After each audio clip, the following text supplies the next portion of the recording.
మహిషాసురుడనే రాక్షసుడిని సంహరించిన తరువాత 3 లోకాలలో ఆనందపు వెలుగులు నిండాయి.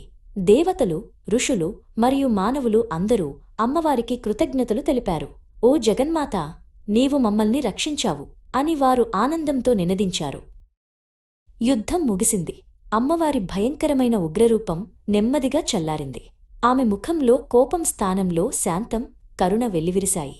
ఆమె ప్రేమమయైన తల్లిగా, శాంతస్వరూపిణిగా మారిపోయింది. ఆమె రూపాంతరాన్ని చూసి దేవతలు ఆనందించారు. ఈమె కేవలం యోధురాలు కాదు, ఈమె సకల లోకాలకు సామ్రాజ్ఞి కావడానికి అర్హురాలు అని వారు నిశ్చయించుకున్నారు. దేవతలందరూ కలిసి ఆమెకు సకల లోకాలకు మహారాణిగా, రాజరాజేశ్వరిగా పట్టాభిషేకం చేశారు. రాజులకే రాణి, ఈశ్వరులకే ఈశ్వరి అని ఆమెను కీర్తించారు. రాజరాజేశ్వరీదేవి రత్నఖచితమైన సింహాసనంపై ఒక గొప్ప మహారాణి వలె దర్బారులో కొలువుదీరింది.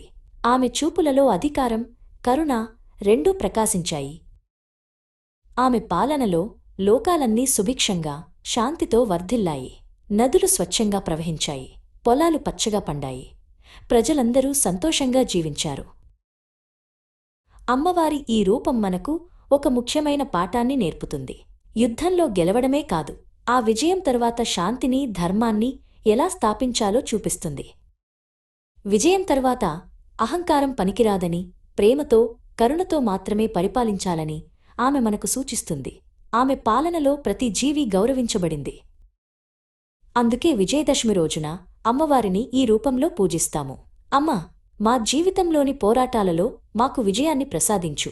ఆ తరువాత మాకు శాంతిని, ధర్మబద్ధమైన జీవితాన్ని అనుగ్రహించు తల్లి అని వేడుకుంటాము. ఈ పవిత్రమైన రోజున ఏ పని ప్రారంభించినా అది రాజరాజేశ్వరిదేవి ఆశీస్సులతో తప్పక విజయవంతమవుతుందని అందరి ప్రగాఢ విశ్వాసం.